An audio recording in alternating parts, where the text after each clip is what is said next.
Good evening, sim racing fans, and welcome to SRW TV. Tonight we are excited to present round one of season 2 of the SRW American Invasion, our V8 Radicals series. I am Cowie, your average sim racer, and I'm together with Chef Toddy, which will be our commentary team for tonight. We've also got Shibby behind the scenes doing our production and giving us these great pictures. Toddy, good working with you again, buddy. To all you legends. I'm so excited to be back for season 2. This is going to be awesome. It's going to be good, mate. It is going to be great. I'm really pumped. We did the Euro tracks for season 1. Now we've got the American tracks for season 2. This is going to be so awesome. It is, buddy. Especially starting at Laguna Seca, such an amazing epic track, right? Oh, it certainly is, buddy. We'll get to that. We also need to mention that our broadcast tonight is only possible thanks to our major sponsor, DSL Welding Services. Once again, it's great to have them on board for this season and this series. We've also got the Promo Department, which is our safety cars sponsor, and also a big thanks to Dragonrc for their support. And of course, we'd love your support as well, guys. So don't forget to give us a like and a share and subscribe to SRW channels on all our socials, and that way you won't miss any of the great action. That's it, buddy. So Laguna Seca, mate, yeah. Well, I was doing a bit of research on this place, and what is it? It's 60 plus years of operation. Really? I didn't realize it was that old. That's crazy. Yeah, man. The track has hosted every significant North American race series, from the Can-Am, Trans Am, IMSA, IndyCar, just to mention a few. We know it's sort of one of those fast-flowing circuits with prominent curbs, sweeping corners, and the elevation change at the back part of the track. And, of course, the site of one of the most famous corners in motorsport, the corkscrew. It's a blind, plunging left-hander, more akin to a ski slope than a racetrack, isn't it, buddy? Oh, most definitely. It's America's answer to the Dipper at Bathurst, really, at Mount Panorama there, I think. I don't know. Everybody out there in comments out there, what do you guys think? Which one's harder to drive, in your opinion, or which ones do you think's more fun to drive? Whichever you think is good. But we were having a discussion about it earlier, weren't we, Cowie? Well, that's it. What's your opinion? Well, look, I love the Dipper. Don't get me wrong. Love the Dipper, and you go so close to the wall. I think the advantage maybe that the corkscrew has over the Dipper is that you can actually make a pass at the corkscrew. Yeah. You can't really do that at the Dipper. Yeah, but there's an opportunity. There's too tempting of an opportunity to take a bit of a dive bomb through the inside, isn't there, on the corkscrew? So we might see people pushing it a little bit hard under brakes, maybe. I think so. Look, the fact that you come up over that hill, the car gets so light, and then you've got to try and turn in. You're going to have guys that maybe go a bit too deep under brakes, and if you can't get the car slowed up and enough weight on the front of the car to turn in, you're just going to spear off into the wall or go down on the inside. It's again, because it's that blind corner, it's sort of almost like at Road Atlanta when you come up over and you've got that chicane as you first come over the hill at Road Atlanta. The turning is completely blind. You can't see the apex. And it's almost like that as well yourself. You sort of swing up over, you turn down into it, and then turn left, turn right, and sweep through it. But you don't really know if you've got the right line until you start turning down into it. Yeah, and unfortunately with the corkscrew, there's only one perfect line through there, and there's only there's really two alternative lines really. You can make a pass through there, but there's quite a few lines through there. If you don't quite get over the top of the crest of the hill, right, you are not going to exit that corner at all. You're going to hit walls or sand or. I think more than anything, it's about that bravery under brakes. Because when you come up over the hill, you've got your brake marker where you're going to try and brake. But if you get that wrong, it's so hard to arrest the car. And as I said before, to get the weight on the front. If there's no weight on the front of the car, it ain't going to turn. Oh, especially how these things really don't like the elevation change, or they're very prone to locking up. So you have to be very, very kind to this little Radical SR8 because they really don't have much weight at all. To them as well. It's under 800 kilos, so with driver in, so it's pretty crazy. Well, effectively, I think the motor is basically two 1300cc motorbike engines, and they've turned it into a 2.6 litre V8. Yeah. So what's wrong with people? But awesome. Yeah, but And as you said, mate, it's sort of 700-800 kilos with the driver, you know, so the power to weight ratio is actually quite high in these things. They do run a high downforce, but the But real... as soon as it goes over, once it gets over that little crest of the hill, it wants to fly out. It wants to fly, you know? Well, the thing with these cars, like I drove them in the sort of last season, SRW did sort of a split round with the F1s running one week and the Radicals running the other week. So I actually jumped in and joined the season of the Radicals last season I should say, and they were a lot of fun, but I reckon I averaged 1 or 2 spins a race because they're one of those sort of cars that high downforce means you start to trust them as the tyres come to tab. Cost security, you trust it. You push it harder until you hit the cliff and fall off it. No. Look, I'm looking forward to tonight. It's going to be fun. I was just trying to see how many cars we have in the field. I know it's not a huge field tonight. I think about 15 or so entries. So I'll have a quick look. Let's have a look. We have... what we got? 15, yeah, look at this. 16 entrants tonight. So... looking forward to this. So not a huge field, but there is some pretty fast guys out there at the moment. You know, we've got Alex Court was our season 1 champion. So with After Dark Sim Racing. So but we've got some new drivers out there.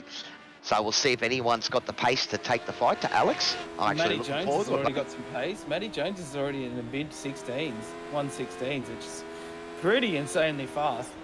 Yeah, I don't have that much experience in the Radicals, but I did a few laps around here, and I thought I was doing well when I did a 121, but I wouldn't even be scraping the surface here.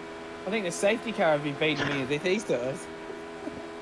Look, these cars are all about confidence, but, you know, I found last season that, I'm getting into the groove. This is great cars. They're fun to drive.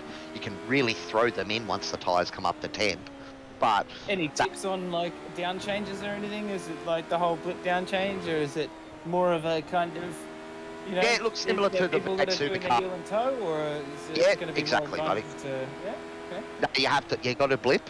So I don't know if we've got auto blip on in the series for some of these guys. Maybe we do, but normally you need to blip on the downshifts, again, it's all you can shift quite quickly in them, so you know you can really sort of go deep into the corner and shift really quickly, and it works. But for really control braking and braking right to the apex, and downshifting right to the apex, and using that downshift rotation, right? Hey. Exactly, and but it's all about bravery. It's all about bravery, and again, like a lot of cars in iRacing, when you don't have traction control and ABS and things like that, which is another one of those cars that doesn't.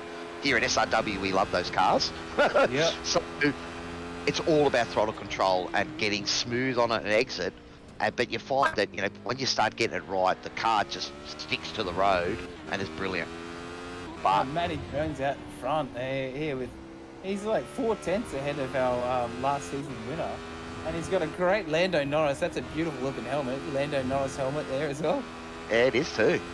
Day the dead one from the Mexico Grand Prix. Yeah, that's right. It was the helmet he got. The fan did to do it or something, wasn't it? It was off. He'd done it on his social medias, and they, you know, a young kid painted it, like a 9-year-old kid, I think it was.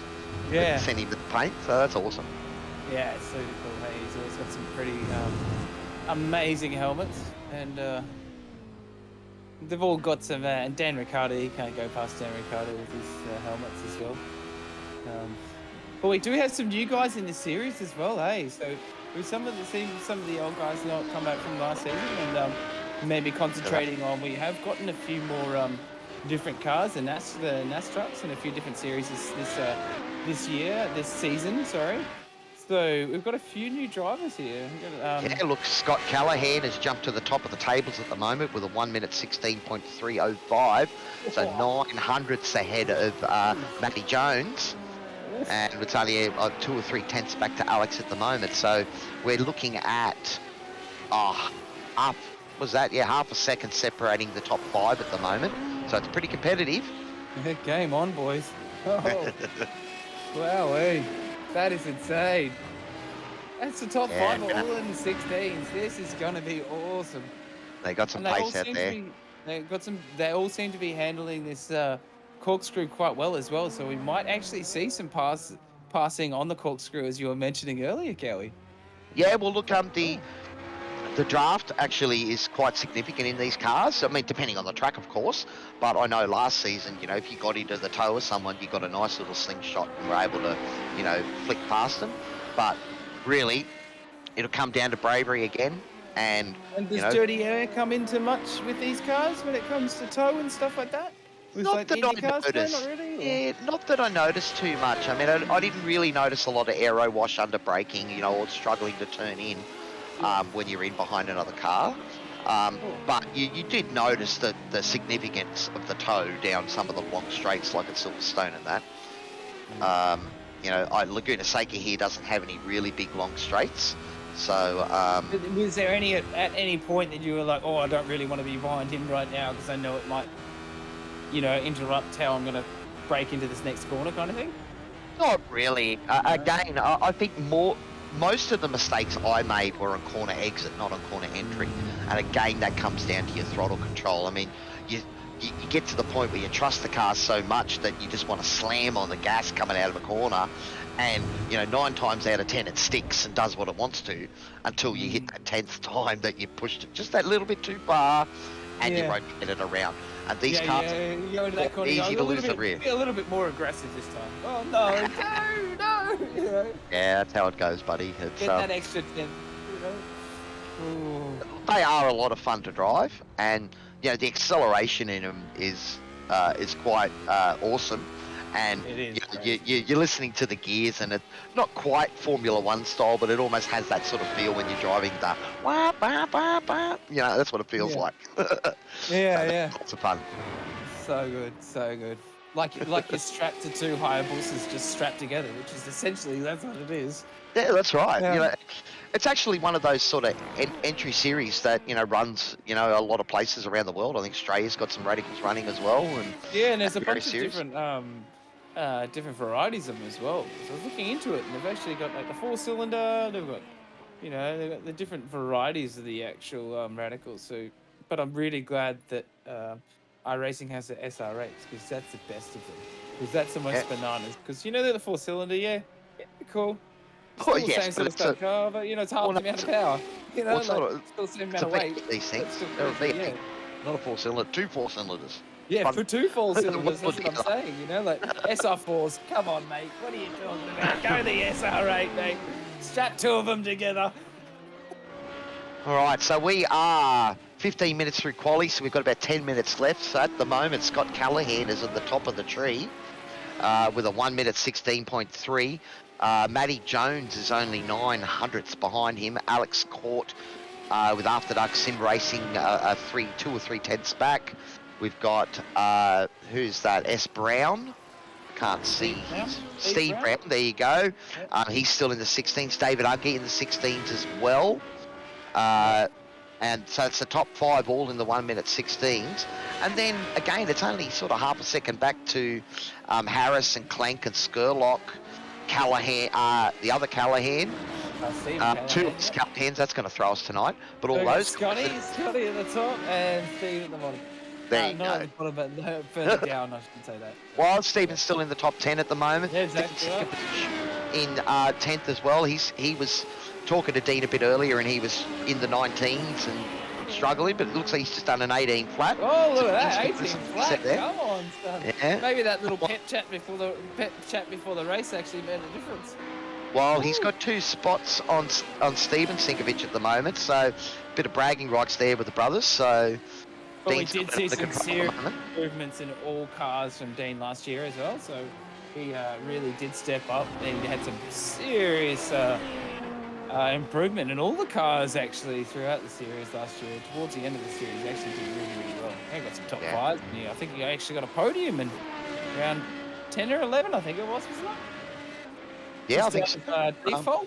I think he pipped me in the Radicals. I finished 6th in the Radicals last season. I think Dean pipped me with 5th in the last season. So, you know, but look, I'm looking forward to racing the V8s myself on the Sunday. So I think I'm in the Super 2s. So I've jumped on to do the commentary here in the Radicals instead of doing the V8s because I wanted to drive them. So.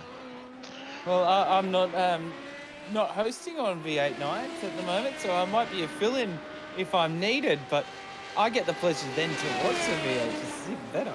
Well, you got until Thursday night, guys, this week to sign up. That's when entries will close for the V8s. I believe that the Radicals and the F3s will remain open for the first couple of rounds, just to try and see if we get a few more numbers. We've got 16 in here at the moment. Be nice to get this field up over 20.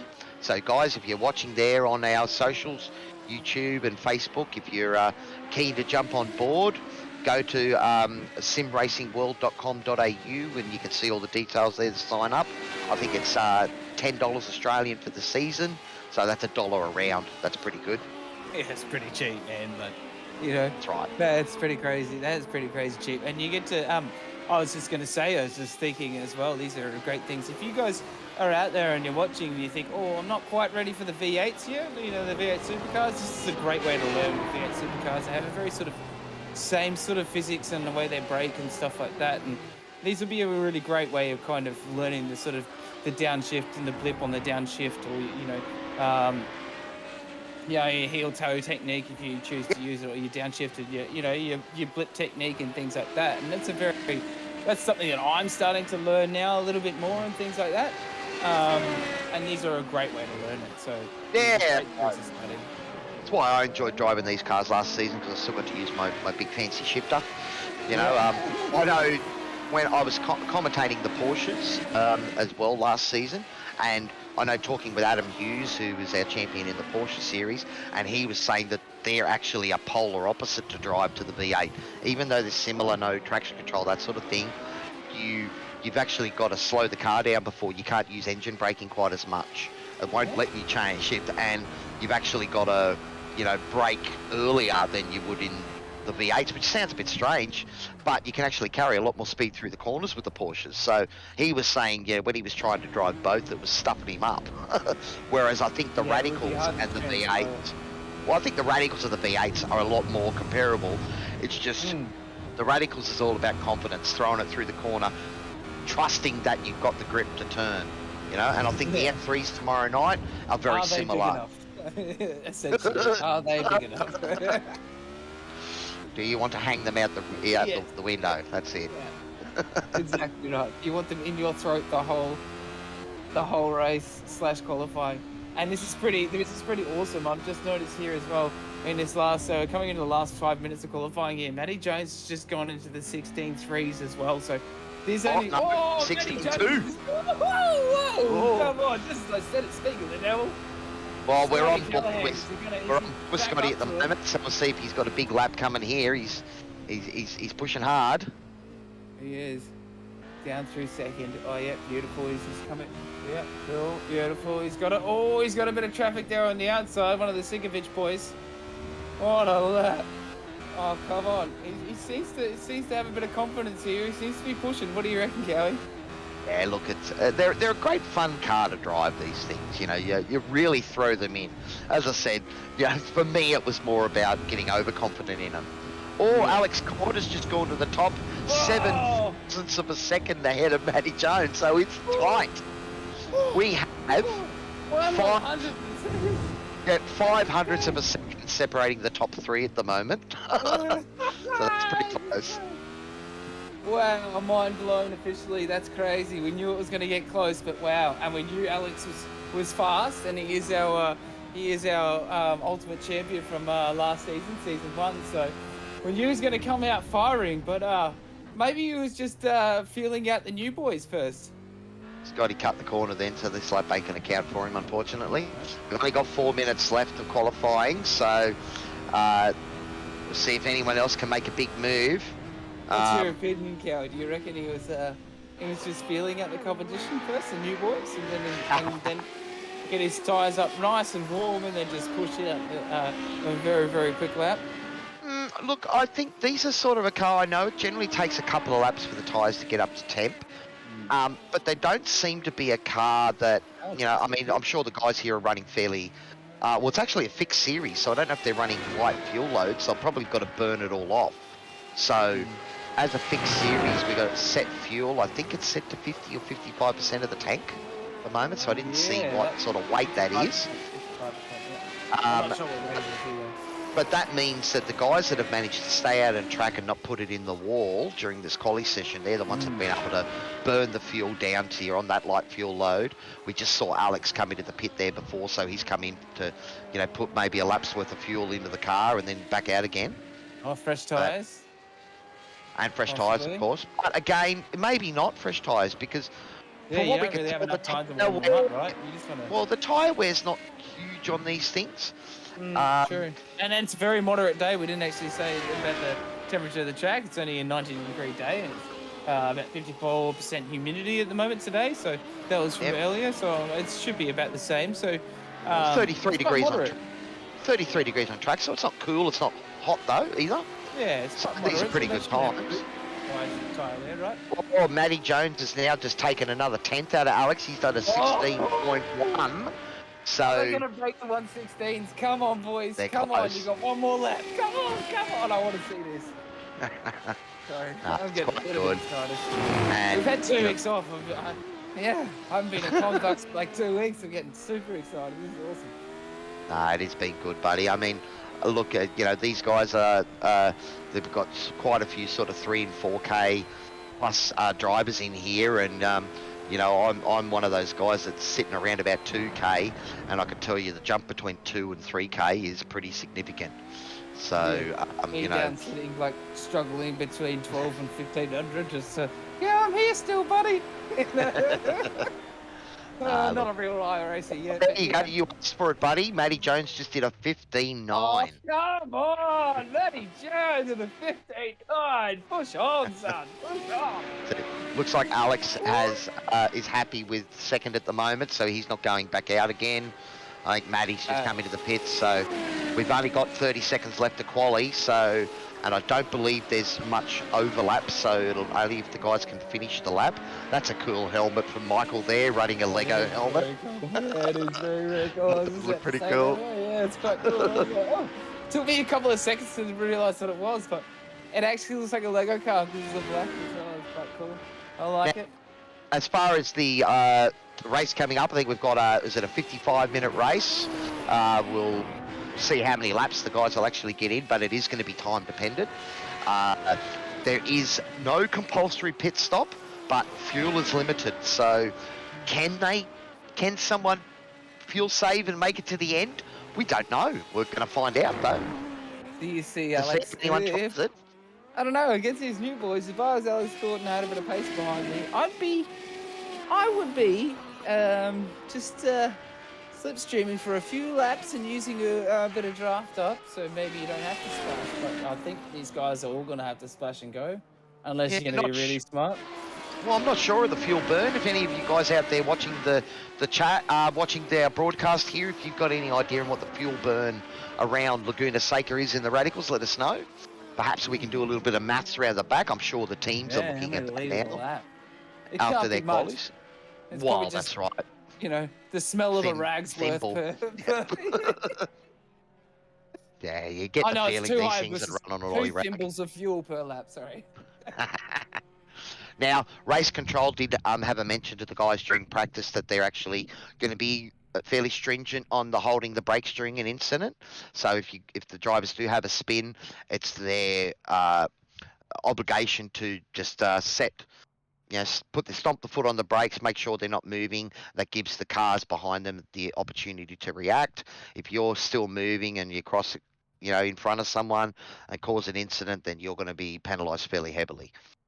Alrighty, so looks like qualifying has finished. Shibby, can you bring us up the standings and we can have a look and see who's on pole? Well, we know it's Matty Jones.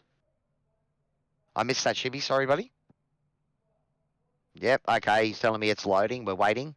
But yes, look, it's going to be a great event. Our round 1 of our Radical Series American Invasion. All American tracks this season, guys. So it's going to be awesome. All right, Toddy, do you want to read out the top 10? Oh, most definitely. Matty Jones breaking the 1 minute 16 mark with a 1:15.912. That's pretty insane. Alex Court in the second place, just above that with the 1:16. Just above that with the 1:16, almost flat. Scotty, a new boy, Scotty Callahan. So we've got the new boy, Matty Jones, Scotty Callahan in third. Steve Brown, new guy to the series as well. Dave Unger, a guy from was well improved throughout the series last year through Series 1, so through Season 1. So he's done really, really well with that improvement. One of the new kids on the block with the BMX Bandits is Michael Skurlock. We've got Tim Harris in 7th, Nathan Verney in 8th.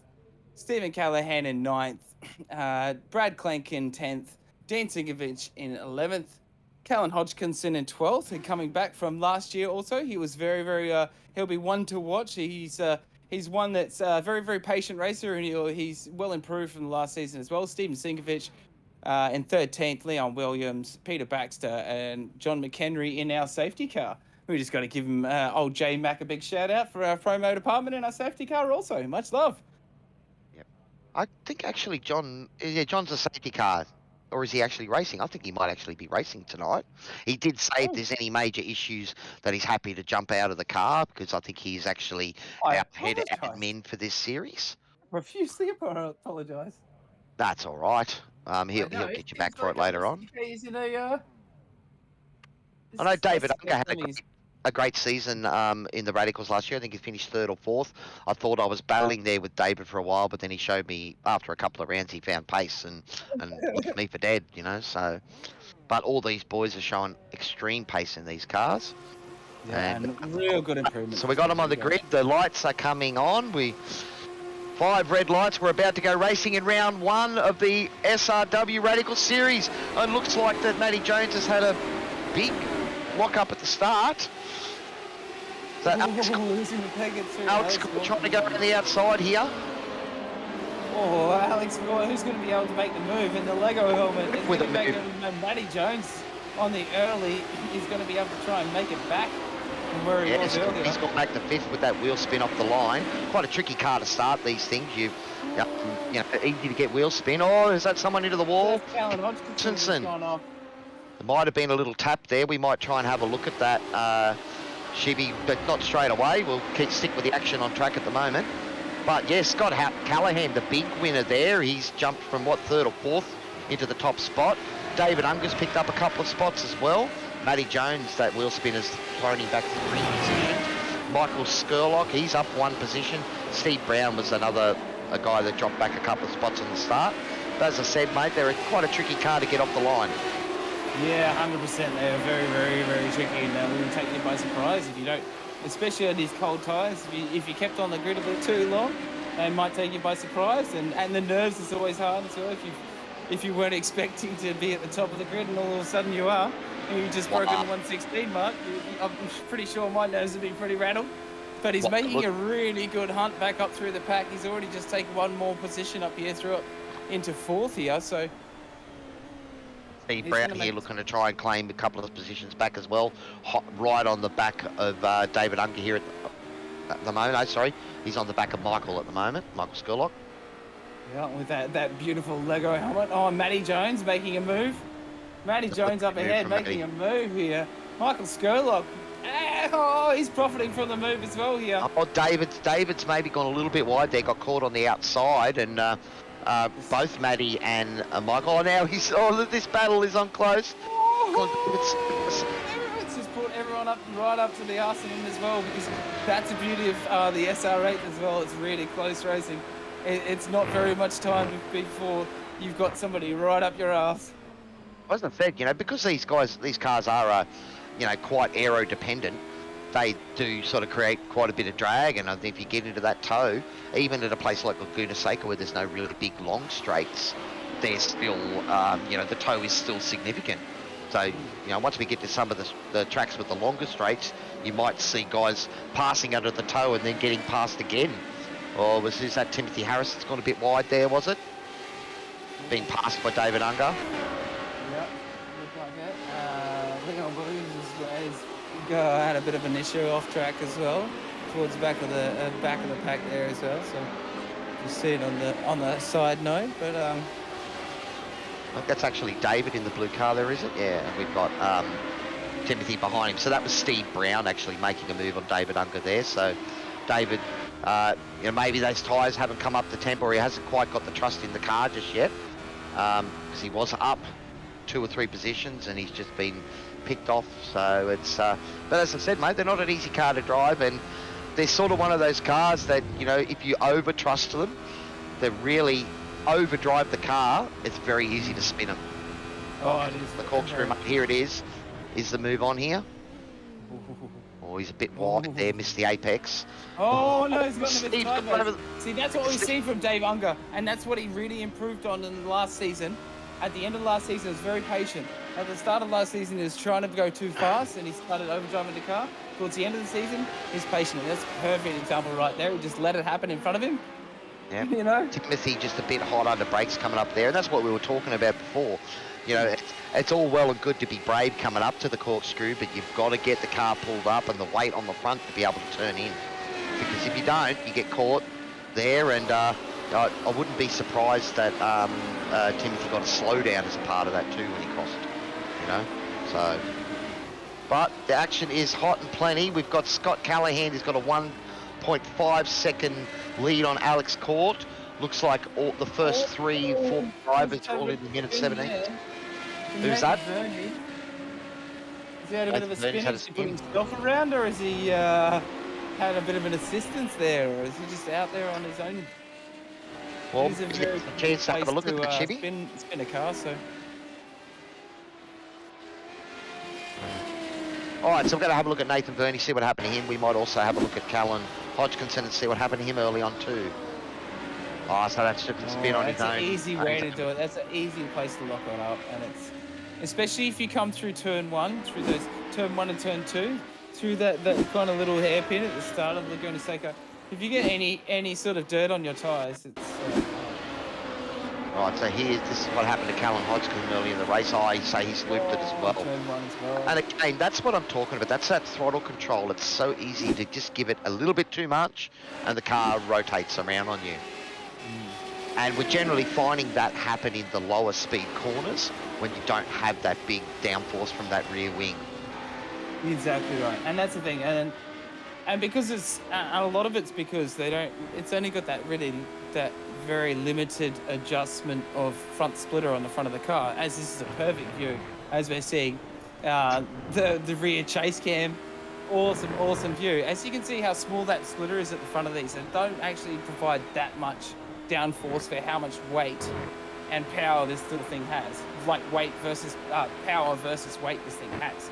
So I think that's probably actually down to the fact is why you probably get a lot more traction and a lot better drive when you're actually behind somebody getting someone's draft also. Yeah, well, I think Alex might have had a little mistake or something last lap, because the guys around him are all sort of in the 16s, and Alex was did a 1 minute 18 last lap, and that's just given Matty Jones the chance to get right back up on the tail. Also, Scott Callahan is currently 3.5 seconds clear, so he'd be loving that these guys are battling behind him, because that's just giving him more chance to run away with it. On lap 6, and Scotty Callahan is already doing the 116. He's already did 116 lap 6, so he's really feeling the Radical tonight. So it'll be interesting to see whether A 49 lap race, buddy, so obviously time dependent, so it might go less than that, but so far it's been clean out on track. There's no intervention by the Promo Department safety car as yet. And so far, you know, it looks like a couple of incidents that we've looked at, it's been all sort of self-inflicted. Very much what happens in these cars, because again, you know, you trust them too much until they come back to bite you. Yeah, and they are, because they are very fun to drive, and then you get caught up in how fun they are to drive, and then you feel like a bit of a hero once you start to nail it, and that's when things can go wrong a little bit. Yeah, so it's good to see.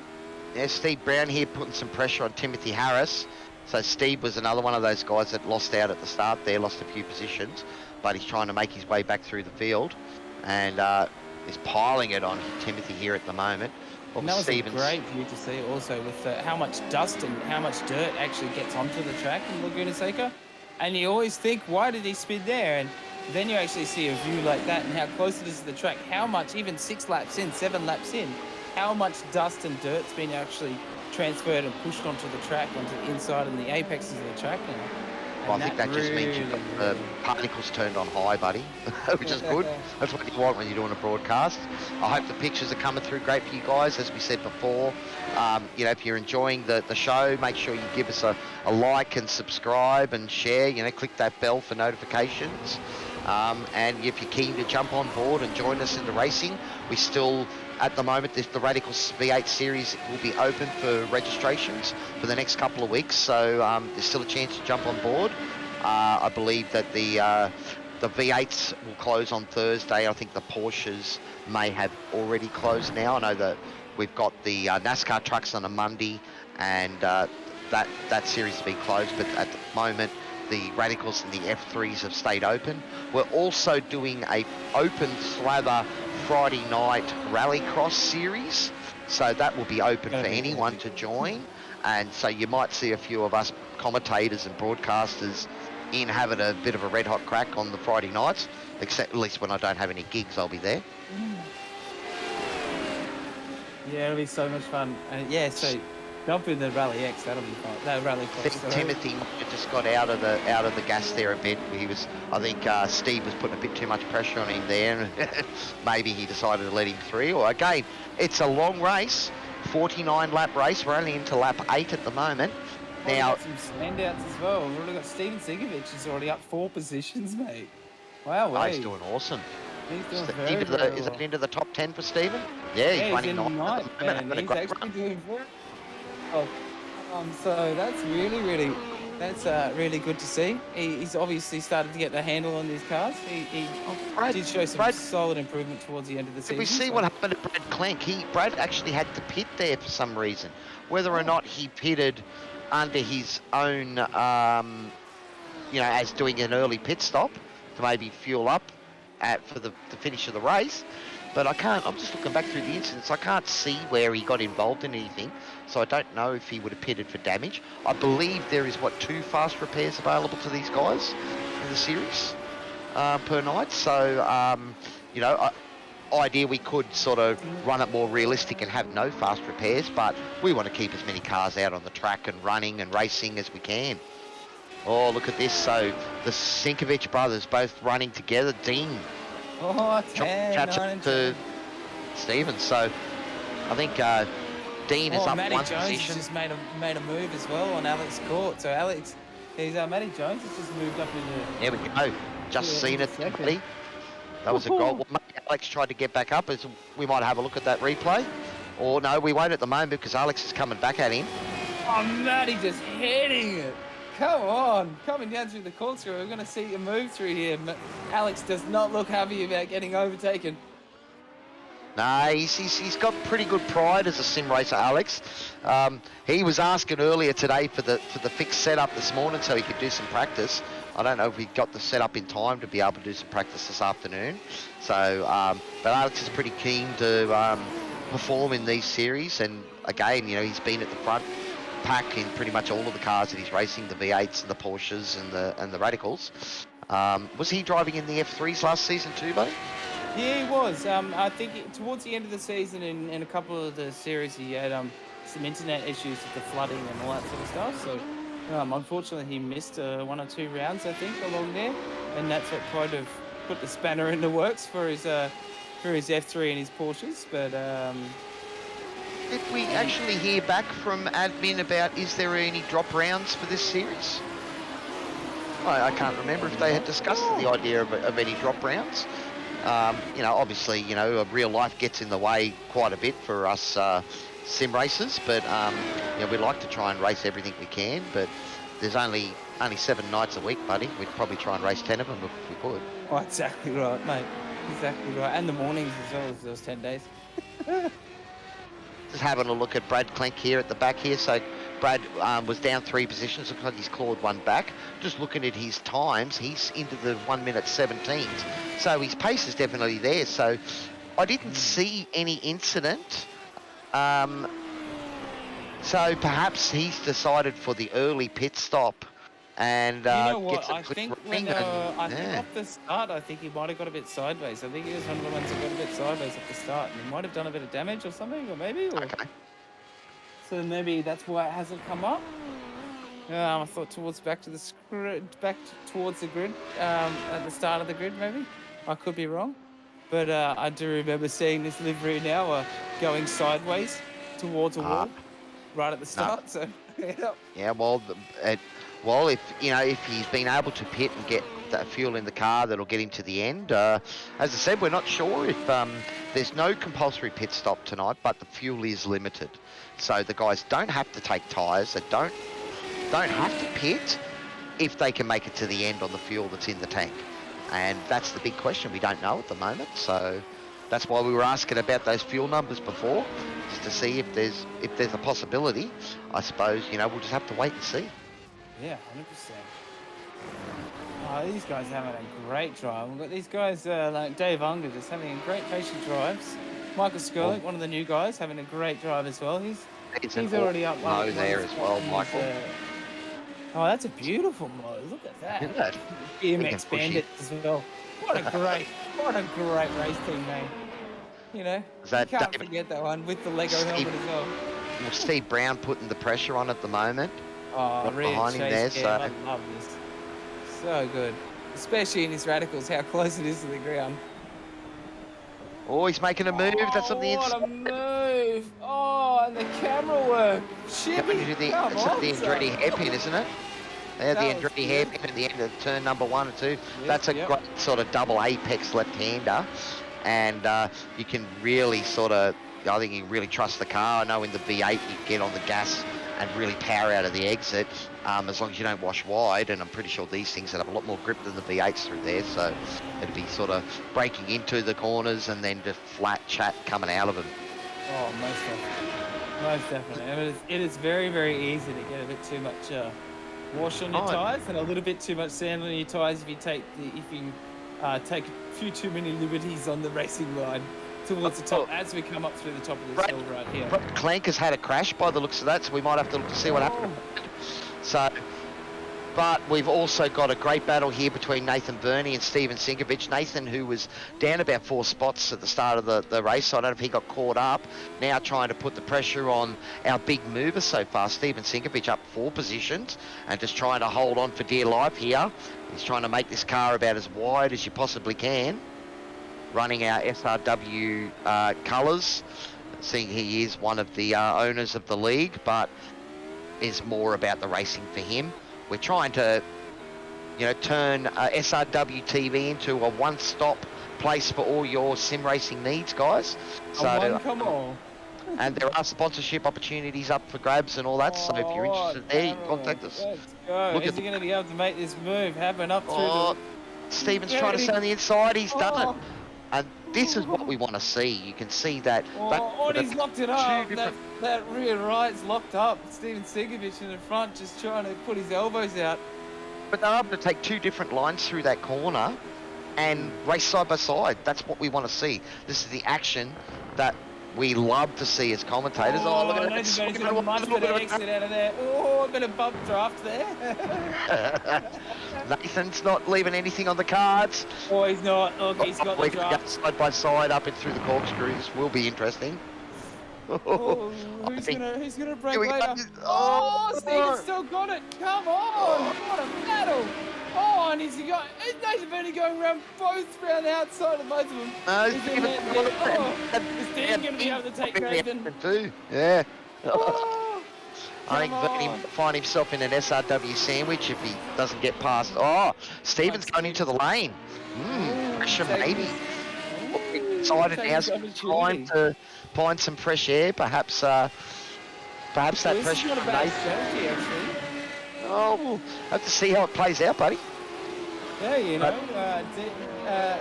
D might be able to save a bit of tyres on this last lap, save a little bit of fuel. He's obviously saved a little bit more fuel than Steven has.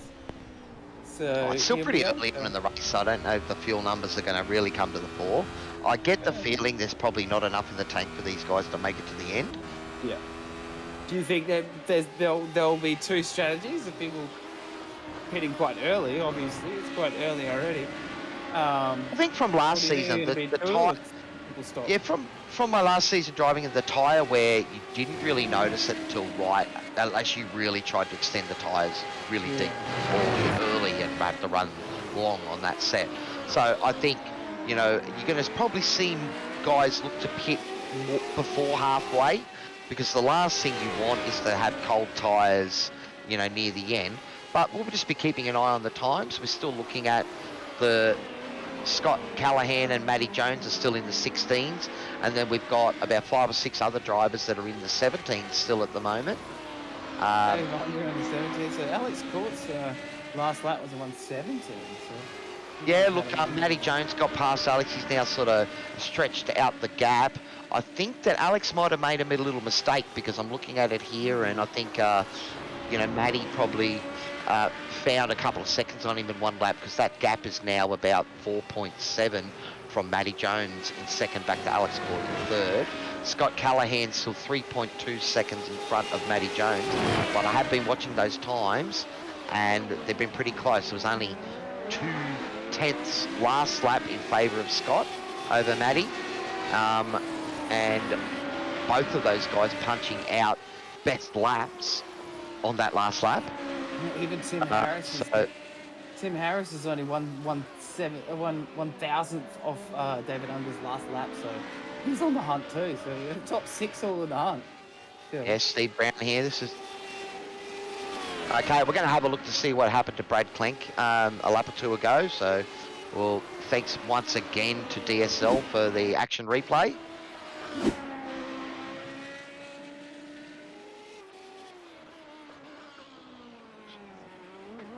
We'll have to have a look. My picture's gone a little bit stuttery here. Oh, that's so easy to do though. He's just taken the apex. He's hit the sausage curb on the apex of the last turn there, and just turned it around. It's so easy to do. Thank you very much, DSL Welding Services, for that action replay. And it looks like Steve Brown, so he's closing up on David Unger. Again, you know, these guys have got lots of pace in these cars. Not an easy car to drive. A lot of fun. Very easy to overdrive. Actually, that's what I should say. It's not that they're hard to drive. They're too easy to overdrive. Yes, they're too easy to overdrive. Yes, and it gets you into trouble. Yes, it does.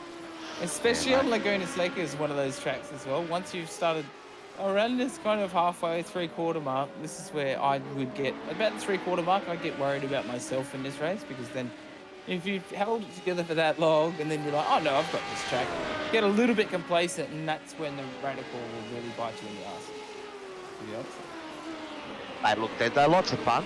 If you have never driven them, guys, I would recommend having a go at them, because they are lots of fun to drive. Oh yeah, you know, I teach them a lot. Yeah, Shibby loves them too. they're again, they're one of those sort of high downforce cars. You get that experience, but then you've still also got to do the blip and the shifter. So, you know, they're not a paddle car. No, I know there's a lot of guys. You'll know about it real quick if you don't the blip on the downshift. They don't quite work right. Well, that blip is all about sort of rev matching, so that when you do shift back, the wheels don't lock up. So if you see any guys snapping out on a corner, as they're coming to the corner and the rear of the car snaps out, that generally means that they got that blip wrong. Yeah. Now, the other thing with these cars is, as you mentioned before, Toddy, they're very low to the ground, so they're not a car that handles the curbs very well. No. So I will say I was happy about iRacing actually, was it last season or the season before, finally changing the track limits here, so you can actually run out on that green AstroTurf now. You used to get off tracks if you went out there. Yeah. There's yeah. I know what you mean. There's some pretty funky track limits out there. Well, these two sausage curves on this corner there, they are deadly. They are absolutely deadly. They are absolutely deadly. And all the sausage curves, if you get them wrong on Laguna Seca, to be honest, are deadly. Yeah, but the V8 and some of the other higher cars, the Porsche and that, you can actually over them a bit, but not with these radicals that are sitting, about an inch off the ground. Yeah, and you might get a lot of undercarriage damage as well. And, you know, and this is good to see. This is good to see. David Unger and Steve Brown here have been battling for the last couple of laps. but their pace has still been good, and they're catching up to Stephen Sinkovich. And unfortunately, Stephen pitted early. I don't think he pitted for damage or anything, but the problem is it's actually put him a lap down at the moment. So I don't know if something's happened to Stephen there, or Well, did you want to just get out of the pressure boiler there? Because I look back on it, he hasn't come off track. He hasn't had a bad race or anything else like that. I think he just. I'm looking at staying out of ST melee. here, and he's entered the pits, left the pits, and then he's entered the pits and left the pits again. Yeah, So I don't know, has he pitted twice?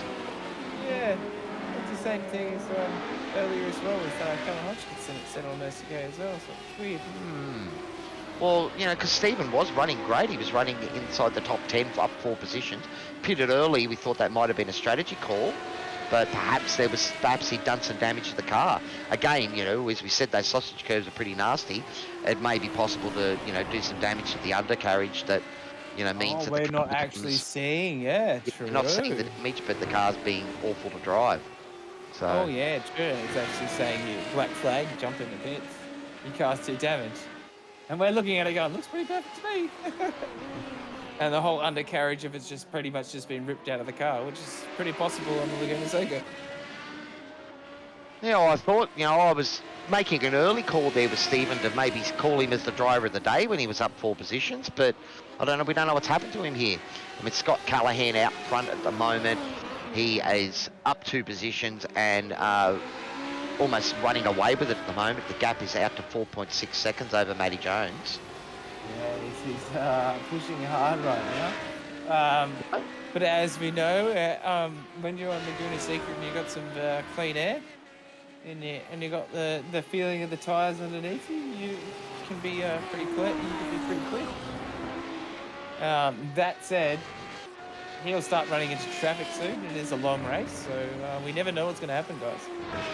Well, that's the beauty of motor racing, you know.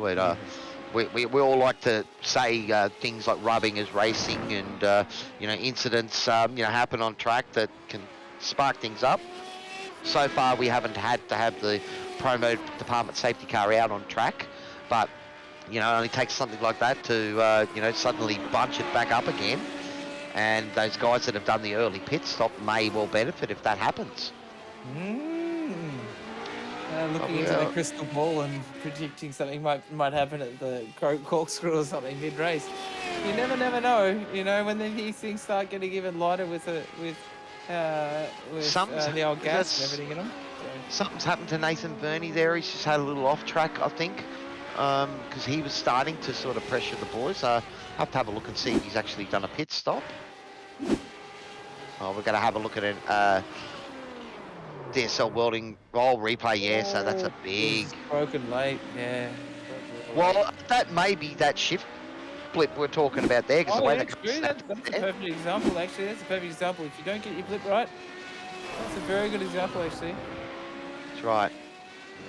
Because it will kick out the back tyre. It's almost like if you don't get the blip right, it's almost like ABS has gone full on, even though it doesn't have ABS. If you know what I mean? That's that rev matching. So when you shift and suddenly your diff's spinning faster, the rear wheels are going to spin faster, and that's why you give it that blip of the accelerator just to get the revs up to get ready for that shift. So if you don't get the revs up to rev match, then what happens when you do that shift, the rear wheels just slide up, and that'll throw you sideways when you're trying to break into a corner. Yeah. If you want to drift a car, that's what you're essentially trying to do. But that's one thing you don't want to be doing if you want to try and keep it on the track. Well, as you said, these Radicals are, you know, quite a high aero car, and the problem is under brake, you know, all the aero's on the front of the car, not on the rear. That big wing at the back is to keep the car planted when you're at high speed, not at low speed. And a tiny little splitter at the front is, you know, and a couple of canards at the front keeping it down, and the back's really all you're really relying on. That's just that's dual adjustable rear wing, but this is basically the rear wing and the splitter is all basically, you know, a lot of that is undercarriage and rear diffuser, but that's really the only real downforces of keeping all that crazy amount of horsepower down on the ground with no weight. Because Timothy Harris again. Well, this is David Unger trying to put some pressure on Steve Brown. I think Steve got David earlier, and looks like David has managed to sort of break clear of Tim, and now being able to put pressure on Steve. But as you said, this is where David's sort of come into the fore in the middle of the track. Once he's got his rhythm and that, he seems to be quite fast. Yeah, he's consistent. He does really, really consistent laps, and we saw that he got more and more consistent towards the end of last season, and now it seems to be really paying off. It looks like the last 2 weeks has been kind to him. Having a few days off, he might have got a bit of practice in maybe. I think the boys were just having a little chat on the radio talking about it, so they're enjoying the battle too. Yeah, what a battle. Steve on the radio chatting. Yeah, nice. Oh, I tend to be a chatter when I race as well. I'll, comment on good driving from the guys if I've got side by side with someone, because in the end I'm not fast enough to be at the front vowing for championships. So for me, it's all about the actual racing. If I'm having a door-to-door action with people, and even if I end up on the worst end of it, they pass me. I'm still gonna love that battle and enjoy it, and that's, I think, why we enjoy the commentary here as well. Oh, 100%. You get to see it. All about that little. It is all about those battles, and it doesn't matter where it is in the field. If there's a battle, it's, like right now, this could be the battle for the lead right now, and that's what it feels like, and that's what's cool about motorsport. That's a pretty cool metric you've put up there, Shibby. Looking at the top speeds of the cars around the track here. Oh yeah. So that puts it in perspective how much acceleration these things have got. That's insane. Well, that's right. They're not necessarily a high-speed car. They probably top out at around about 250 or 260 at the most. But again, it's acceleration in these beasts. Just insane. Callan Hodgkinson trying to get on the back of Dean Sinkovich here. Callan inside the top 10, so he's up a couple of positions from his qualifying, so that's good to see. After his earlier spin on lap 1, so he had a moment on lap 1, so he's really made some really good efforts to claw his way back. We did see a lot of improvements in Callan Hodgkinson at the end, towards the end of the season last year as well. I think he might have got a driver of the day also. So done well. So he might be on the push along with Dean Sinkovich. He's got 2 up. He's got 2 up as well, and Stephen Callahan's up 1 as well. So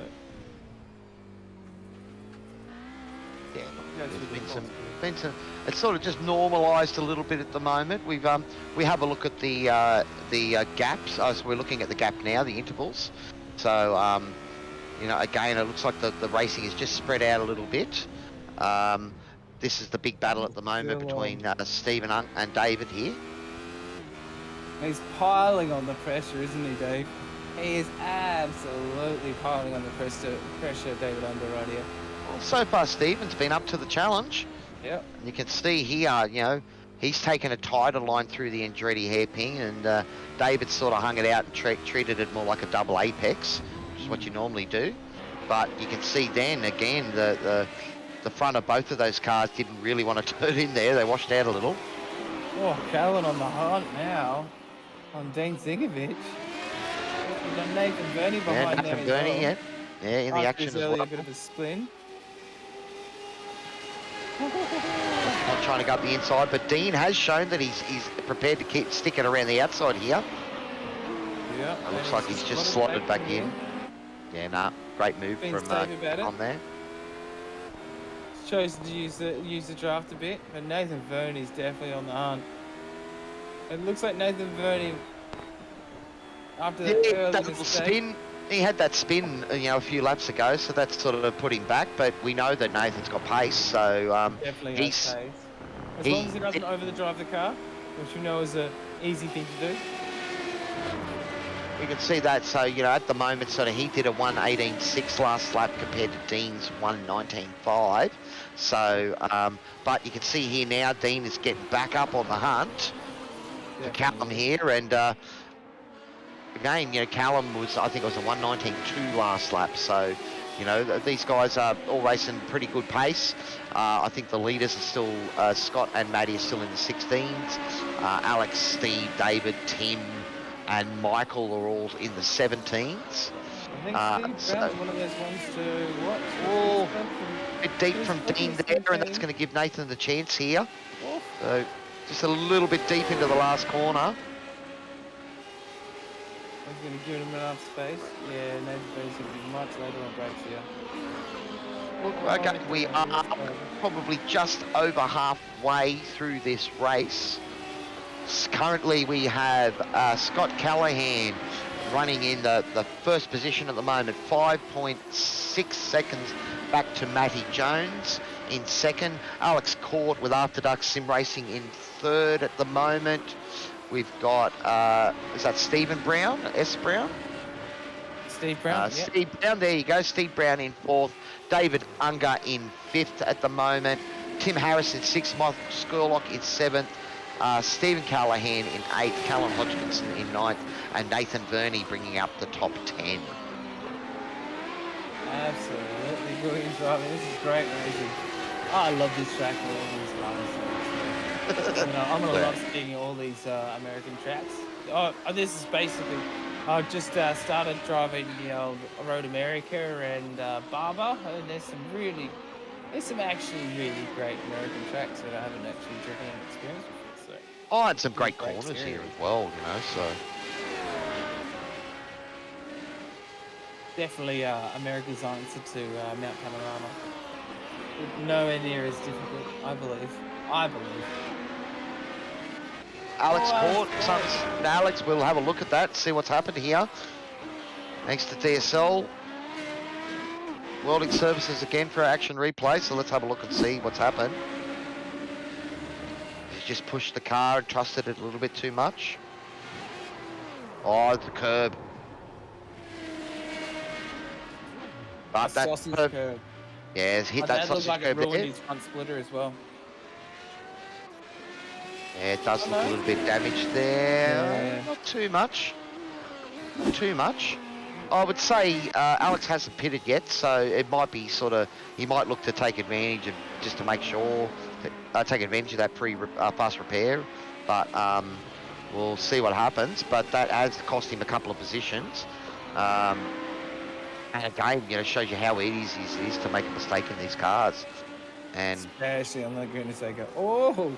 Dean Singovich coming into the pits, so he's halfway is about good enough for him. So I think we're going to start to see a few of the guys. Dean come in now. I think was that Dean that's in the lane. No, Dean's back out. Yeah, and we've had Dean and Stephen in now. So Stephen pitted earlier, and Dean's in now. So interesting. Yeah, we'll have to see if that works out, because again, those. I think the front runners have already lapped a couple of these guys, but now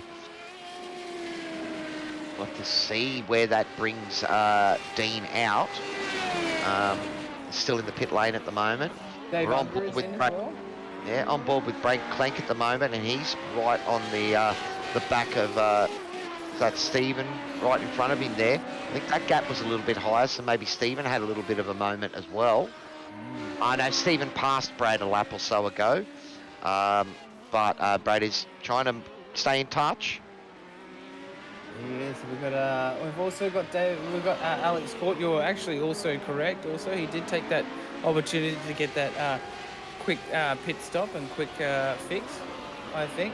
Alex Court, so he's in the pit with David Unger at the moment also. So it'll be interesting to see who comes out first and whether Alex Court's little bit of a spin there and a bit of a moment is going to really cost him towards the rest of the boys. I think it cost him about 6 or 7 seconds, and that's a fairly big time in racing around here. But he's got the car into the pit lane, got the fuel on board, probably some fresh tyres, and that nice fast repair to fix the car. So there is a chance to redeem himself and get back up onto the podium step. At the moment, Steve Brown finds himself in third. Is that Timothy Harris right behind him as well. Tim, who's had a really good race so far, but coming into the pit lane. So, again, we're starting to see these guys that have...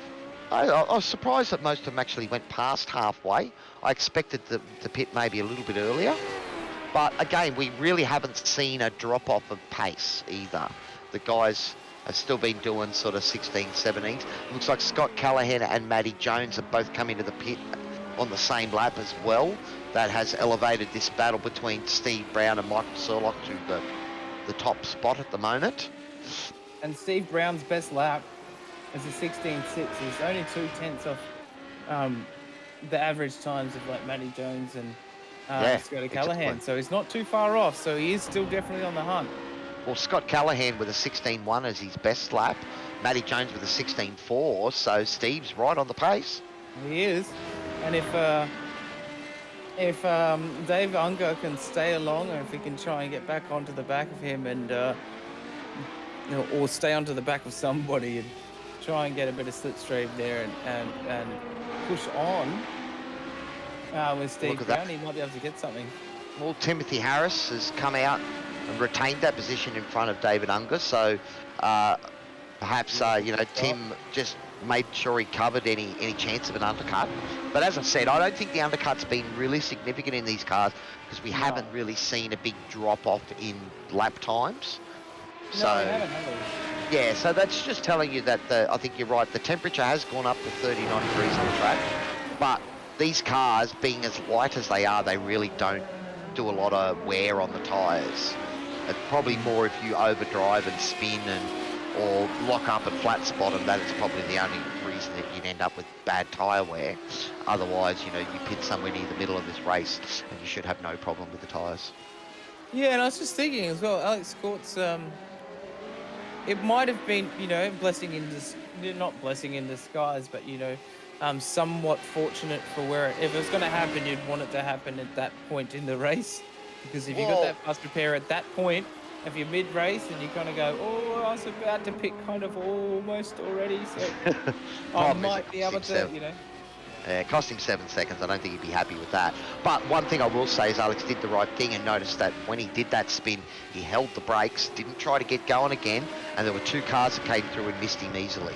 If he had tried to get on the gas straight away, it would have been very likely he would have driven right into the path of one or two of those guys, and that could have been the end of race.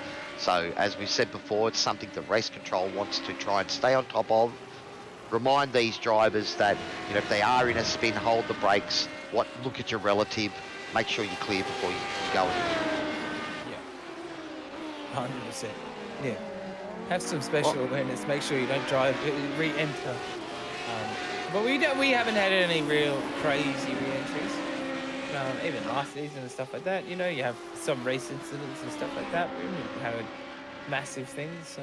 I think the boys are again enjoying a chat out there on track. I think Stephen was happy that he led for a couple of laps. So, no, it's been good. But again, we've got...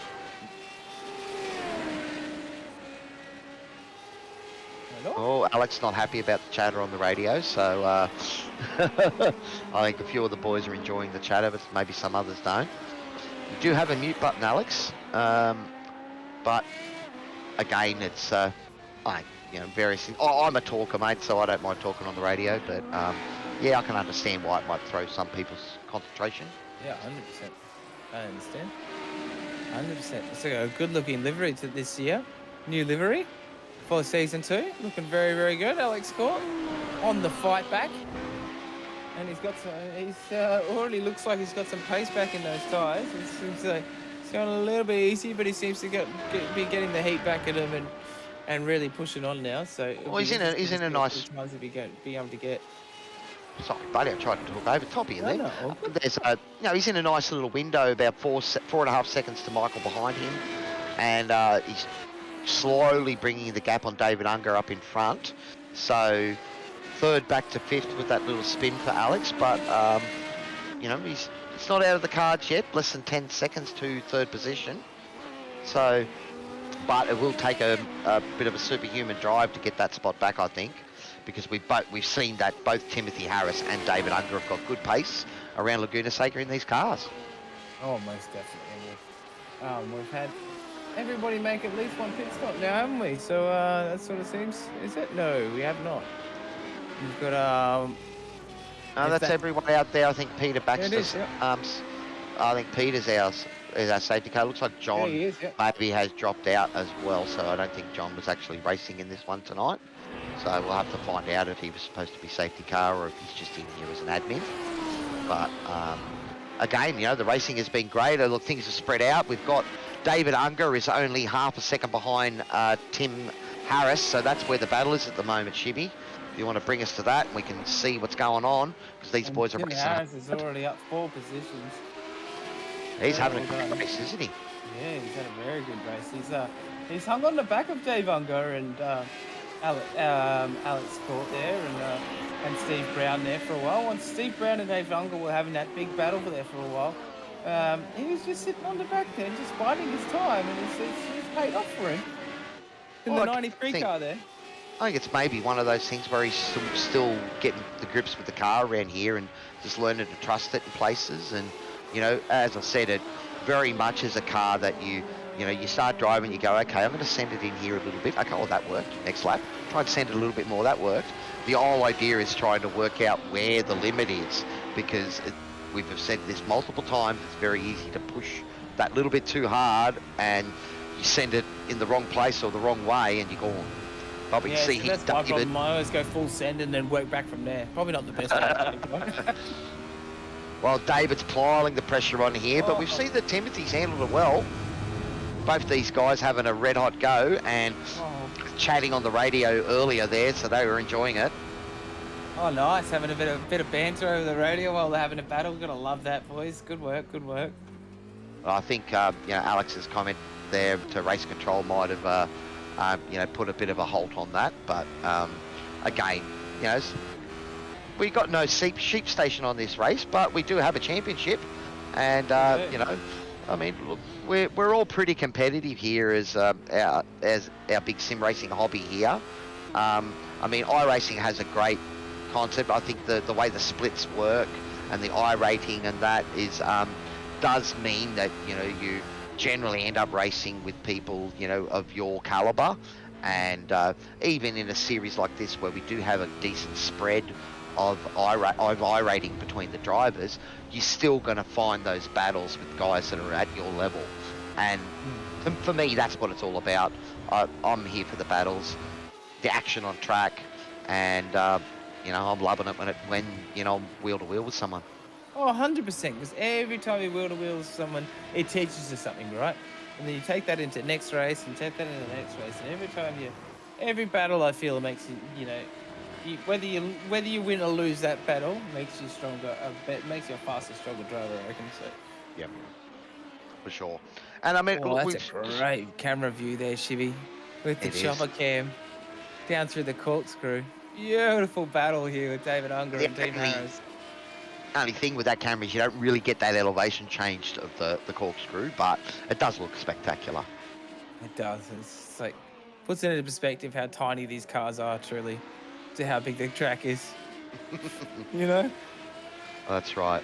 But just having a look up at our SDK live timing at the moment, and it's been a while since there's been any incidences showing up, so I think all of these guys are starting to come to grips with how to drive the car and where the limit is.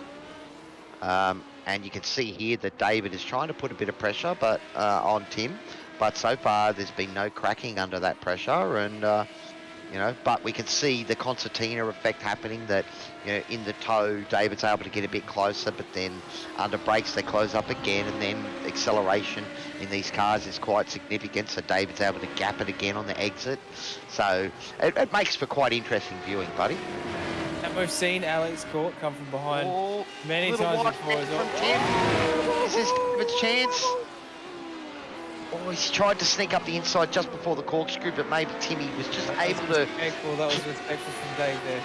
I think Tim was just able to carry enough speed, even though he did put a tyre on the dirt. It didn't really cost him too much. And, now Alex is on a super hunt now. Alex is just swamping him down. Look at him. I think what happened there is both of those guys sort of cost you. I think if you look at the lap times for this, they'll probably be 18s or 19s.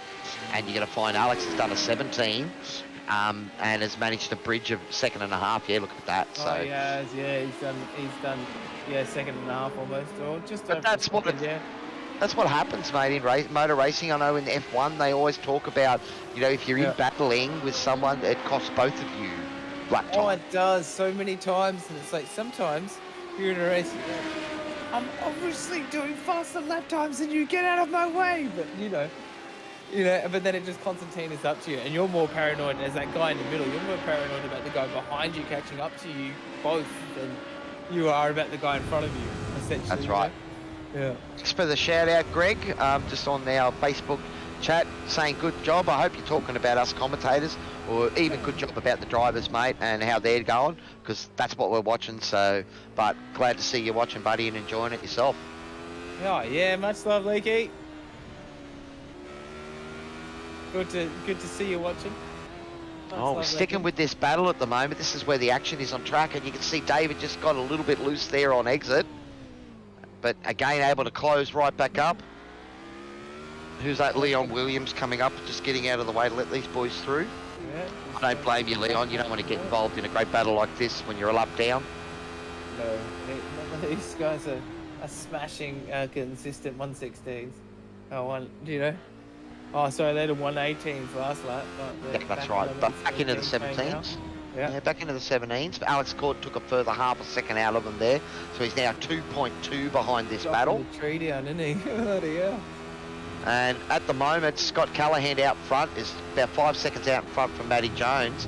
But it's a fair chunk back to this battle here. So definitely a two-horse race for Scott and Matty. And this is the battle for the last position on the podium step.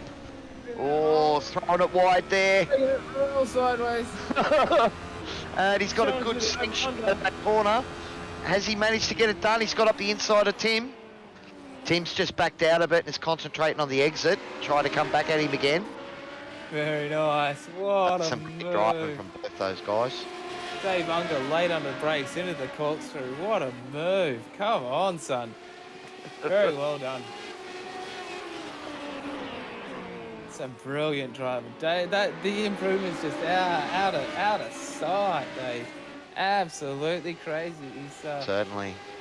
He's had some practice in his cars, I think. But that battle has definitely brought Alex Court close to both of them, although.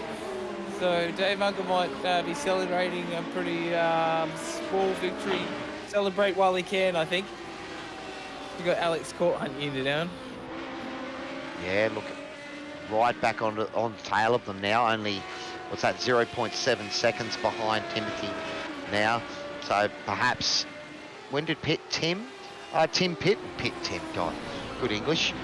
So Alex actually pitted on lap 29 with David, and Timothy pitted on lap 30. So there wouldn't be too much difference with the tyres here. So, but yeah, look, he's making a move around the outside. Yeah, I think Timothy has just got out of that there. Alex is on the hunt. Look at the pace he's got through the corkscrew, mate.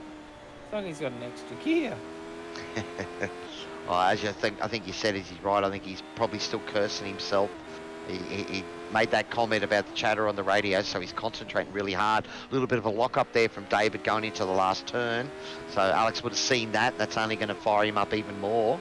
He's really chasing hard to try and take this last step on the podium.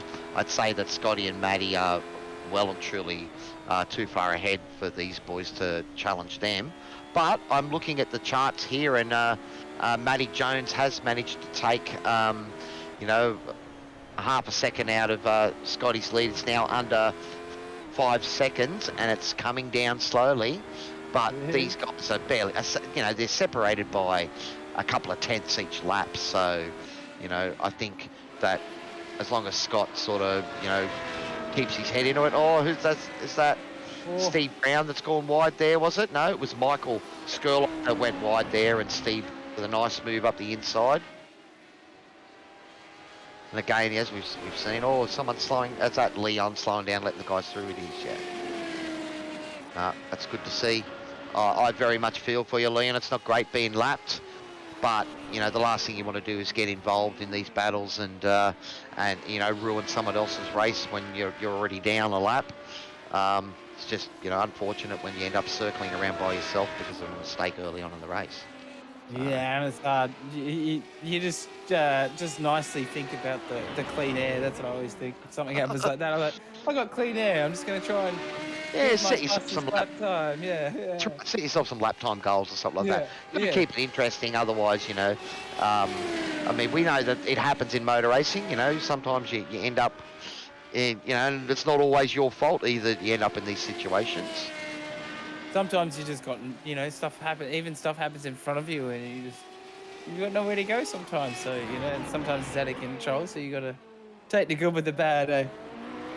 Oh, so we're on board with our leader here at the moment. Scott Callahan has been pretty much leading from start to finish so far. Had a great start off the line and took advantage of Matty Jones and Alex, having issues there off the line with a bit of wheel spin, and he's just run away with it at the moment.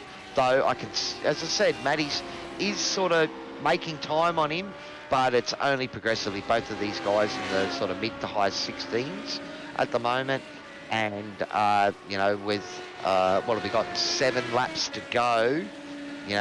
He really needs Scott up front to make a little bit of a mistake if Matty's to have any chance in this race. Because 4.2 seconds, and they're only making a couple of tenths a lap. There's not enough laps left.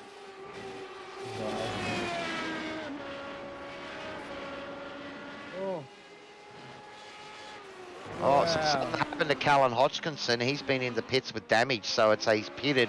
Must be only one fast repair. He's had a big off track. Can we maybe have a look at that, Shibby? So thanks again to DSL Welding Services for the action replay. We're just going to see what happened to Callan here. No, I think... What happened earlier there? So was it an early off track? That almost looks like it might have been a technical issue, like his wheels dropped out, or a connection issue maybe. Earlier? It is possible that in real world, you had the dog jump on your lap, or a daughter come up and give you a hug in the middle of a race. We have seen that happen to guys out there, so bit unfortunate, because Callum was having a decent race at the time. He was in a few battles. He was actually up quite a few positions. Early spin on that one. Happened to Tim Harris as well. So Tim had to enter the pit there. So might have a look to see what happened to Tim Harris, because he was running in 5th position and now he's back in 8th and he's had to pit. So something major's happened to him here.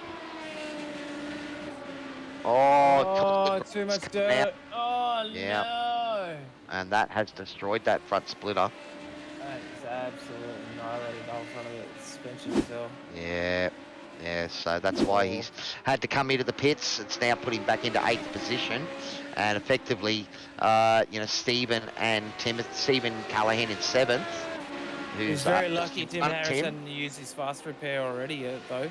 So he kept his nose clean straight earlier, so he only had his one fast repair, so he got his fast repair, and thankfully his tactics actually paid off, right? Because if something had to happen to him earlier, it would have been him out. So thankfully he's had a quick... the fact that Callum's been in the pits for 5 or 6 minutes means that maybe these guys have only got the one fast repair. So the last thing you want to do is burn that up on a little bit of, tiny little bit of damage. You want to save it for those big hits. And it looks like Timothy did that. So he's been able to recover. Currently running in 8th, and he's put pressure on Stevens. So 7th is likely on the cards for him. Damage on the front there, and might have knocked his wheels out of alignment. Brad Clank has also had a bit of an off there as well. So I don't think Brad running inside the top 10. So has had a pretty good recovery from early on in the race. But I can see up on the timing there, he's had a little bit of an off. But yeah, no, look, this battle here, we've got, is that Nathan Burney trying to chase down Brad at the moment. So both of these guys pushing hard, but we've already seen that these guys are a lap down at the moment. So both Scotty Callahan and Matty Jones have been able to sort of, just be relentless with their pace. Those guys are still in the 16s though. Scott Callahan did do to 1:19. The gap is now 1.3 seconds at the front. So that's going to be interesting. Something's happened to Scotty. He's had a big slowdown maybe.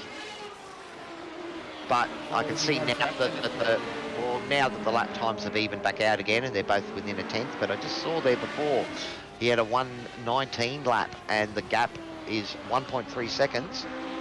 The leaders. So caught up in back markers. Yeah, a bit of traffic. Yeah, that's true. Oh, no, he's jumped in the pits. He's jumped in the pits. we might try and have a jump to the front and see if we can have a look at Scott Callahan and see what's happened here. No, he's still out and running at the moment. But Matty Jones is right on his tail. So yeah, well, I can't see anything on the timing sheet to say what had happened there. So I think maybe you're right, Tim. Is just sorry, Toddy, just a bit of lap traffic maybe. Get caught up at the wrong time. He's doing a lot of passing, it looks like, on SDK. So yeah, might be just a bit of traffic. Sorry for the early call on that. All right, buddy. We're this has been some pretty interesting racing. So we're trying to stay on top of everything. But when you've got lots of action, it gives us plenty to talk about. Yeah, super awesome, eh? I'm loving this. I'm absolutely loving this. I'm actually, straight after this race, I'm going to go and race some radicals around here. Well, Alex Court has almost caught up to David Ungar. So 0.6 seconds here. Alex pushing hard to try and get back on that podium step. I'm sure David's going to do everything in his power to keep him back there. He's trying to keep him outside of that sort of, oh no, Alex Court's in that 6/10. He's in slipstream zone now. He's in draft zone now. It's hard to battle somebody behind you in these cars when they're in it. Oh, here we go. Again, as we said before, a little bit of a rear lock up there. I think that was from David, and that might have even balked Alex a little bit there because he backed off a little bit. But again, it's hard to tell because you do get that concertina effect, squeezing under brakes and separating out of the corners. But again, we've seen some good battles out on track tonight. We've seen some mistakes. I mean, as these cars are very much like it. You think you've got them under control and you can send it, and that until you can't, and then you lose the rear. And generally, it'll be losing the rear in these cars. You don't really lose the front. It doesn't wash out on you. Unless you carry way too much speed into a corner. But generally, I found it wouldn't wash out, but it's very easy on the exit to give it a bit too much gas and it step out. Yeah, I always feel like they have like Radicals, perfect Radicals playing. They have all the grip and then none of the grip. That's all they have. No grip or all grip. As a team mode, have only two modes.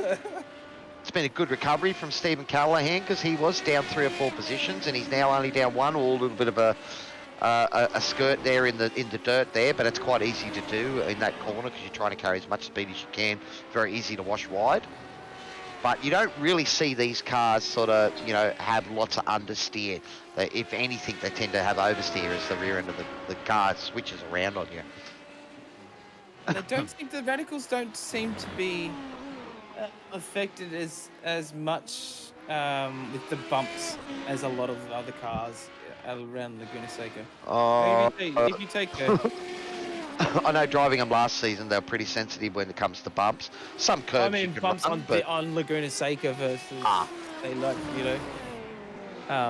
other cars seem to be a bit more affected with the bumps on Laguna Seca, in my opinion, than the Radicals. On other tracks, this car's pretty crazy. The battle up front, we've only got 2 laps to go. The battle up front has come down to 1.1 second. Matty Jones, does he have enough time left in the race? 2 laps to go. Can he? He's pushing hard, running wide. Oh, he's in the draft zone here. Can he get there? 1 second. Look, we've seen Scott has driven a superb race. But Matty Jones was P1 in quali, set that 1 minute 15.9, the only guy to get under the 1 minute 16 in qualifying, and he's showing his pace now. But again, these guys have only been sort of a 10th or 2 apart for every lap. So every time Matty pushes hard, Scotty just, he reacts and 1/10 apart last lap. So we're coming up to this lap, see how close they are together now. Set.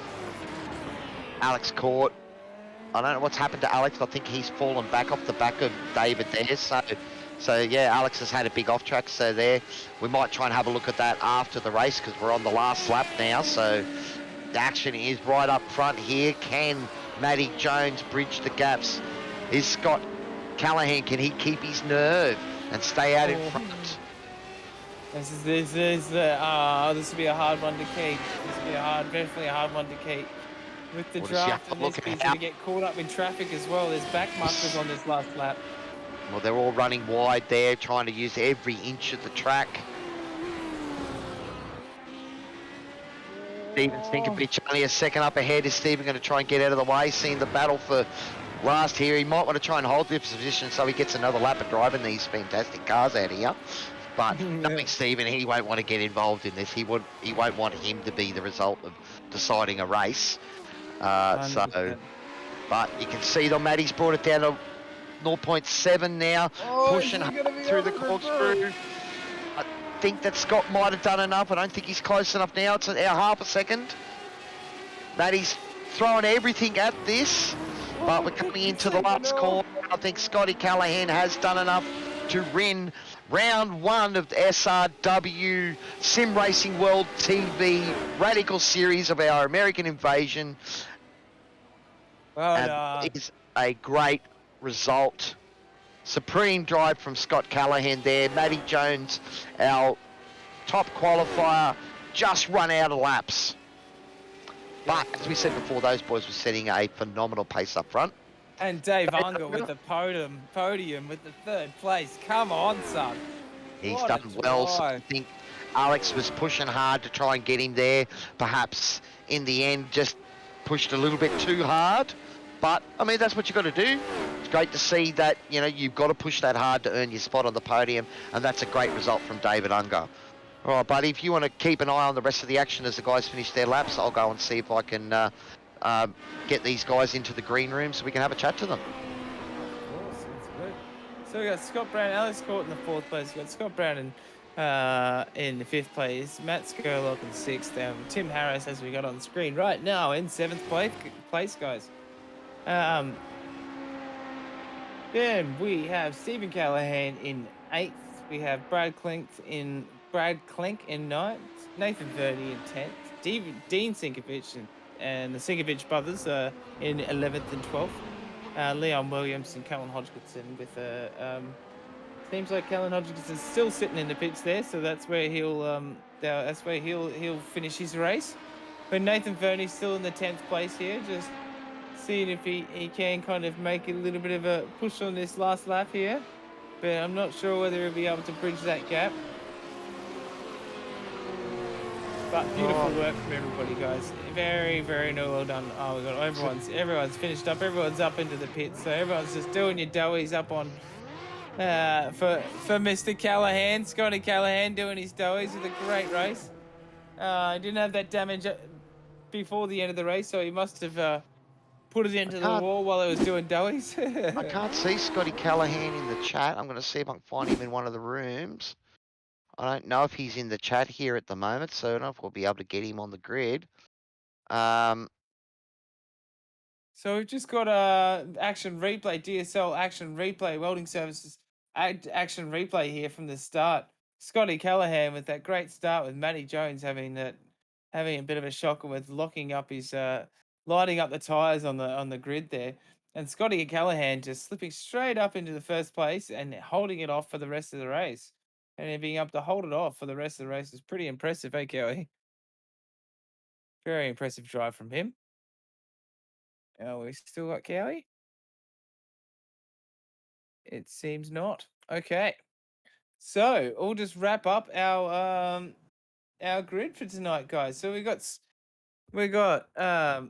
Scotty Callahan in 1st, we got Matty Jones in 2nd, Dave Unger in 3rd, Alex Court in 4th, Steve Brown in 5th, Michael Skurlock in 6th, Tim Harris in 7th, Stephen Callahan in 8th, Brad Clank in 9th, Nathan Vernie in 10th, the Sinkovich boys, Dean and Stephen in 11th and 12th. We got Leon Williams in 13th, Callan Hodgkinson in 14th, and Peter Baxter and John McHenry J Mac were our safety cars for tonight. So it was great to not be having to have a safety car out tonight. Didn't seem to have too many issues tonight or too many incidents, which was really good, which is really fantastic. So not much for race control to go over tonight, which should be fantastic. Oh, look, it's been some great action, buddy. It was awesome. So I think Scott actually said he didn't get an invite to the Discord channel. So don't know what's happened there. So we're trying to get that to him. Matty Jones has just jumped into the green room. So we'll grab him in a moment. And David Unger. We're just waiting on David as well. So, but I've had the Sinkovich boys have put a shout out for him to get him in. But let's drag Matty down and have a chat to him while we wait for the others. I think Dave Unger should get Matty there we Jones, go. what a great race, buddy. You just couldn't catch him there at the end. Oh, Scotty had mega pace. He had me all day, I reckon. Look, we were watching the numbers, mate, and you guys were separated by 1 or 2 tenths each lap. And you one lap and then him the next lap. I think, did he get caught in a bit of traffic there? Because you were about 4 seconds behind him, and then suddenly you're up to about a second behind him. Did he catch some traffic or something there? I'm not too sure. I think he had a little bit of a slip up in the corkscrew there at one point. And yeah, I sort of caught him back up, and yeah, these cars are so hard to follow in though. Once you get close, the aero wash off them is just terrible. It's really hard to follow. That's something I drove these last season, and I sort of said I didn't think that was a big issue, but yeah, okay, it is. Obviously, it is. No, you boys are faster than me, mate. So I'll take your word for it over mine. But look, it was an awesome battle, buddy. A bit of wheel spin off the start there cost you. It really did, yeah. That start, and it sort of let Scotty just run away into the sunset while I had to deal with Alex and David. And props to them. Alex really kept me honest there for a good 10 or so laps. He was right there, so that was great fun. Oh, awesome. Well, I'm just going to bring David down into the room too to have a chat with us as well. David, we just brought you into the chat here, mate. You had a great race yourself as well, buddy. Good battle with Alex there at the end. He was pushing you hard, but you held your nerve. You talking to me? Yeah, mate, talking to you. Okay, thanks very much. Yeah, I'm sweating like a pig. You pushed me hard. No, awesome. I mean, obviously, Maddie and Scotty up front, they had some awesome pace, but you seemed to be right in the thick of it, buddy. You were battling there. Was it Tim Harris you were battling with there for a long time, and then and then Alex there at the end. So And Scotty Brown as well. Massive battles with Scotty Brown. Steve Brown, yeah, I had Steve a good Brown, race sorry. with him as well. Yeah, he was pushing me as well. It's awesome to see. You know, well, we thoroughly enjoyed the action from you boys tonight. I was hopefully going to give enough time to get Scotty in here in the channel here as well. I can't see him as yet. So, but what we will do is give you a chance, Matty, to spruik any of your sponsors, buddy. You know, great P2, great way to start the season, even though you didn't get the P1. You still, got to have some great battles and fight back, buddy. So take it away and let us know about your sponsors, man. No, that's it. Currently unsponsored. Currently running as a privateer. So give myself a shameless plug. If there's any teams out there looking for someone who's up for a laugh and to race hard with them, send us a message. Yeah, man. I may have a team involved. I know my team is looking for more drivers. So Tyson is looking for them anyway. So we might have a chat to you later. You certainly impressed me tonight, buddy. But it was awesome on track. You did a 15.9 in quali too, buddy. The only man to break the 1 minute 16. Yeah. That not gonna lie, that surprised me a little bit. I did a 16.1 in practice, and I thought that was about as good as it was going to get for me. And I rolled the dice at the end of qualifying there. Once I'd run the fuel down a little bit to jump in and grab a fresh set of tires, and I think that was really the difference for me tonight. Awesome. All right, buddy. Well, it was certainly great, and I'm going to have a chat to you maybe afterwards about team. Yep. Yeah, no worries. Try to get in first before anyone else, but he tries to poach up. But also, Dave, will throw the hat to you, buddy, because you had an awesome race. Great battles there, and you managed to stay on top and maybe force Alex to just push that little bit too hard. So, have you got any sponsors you want to give us a plug for, buddy? No, I'm the same as Matty. I'm a privateer. Oh, we're going to get lots of you guys on board, I think. I'm sure that there are teams there that are hunting for drivers. Takeover here somewhere. That's it, buddy. No, well, look, it was great to have you boys racing tonight. I think the action was really good. What did you think about these cars and Laguna Seca? Is it a track that suits them? Yes, definitely. I've been driving this car for 10 years plus, and this is one of the few tracks that it really likes. Awesome. Well, you say, how is it with the corkscrew?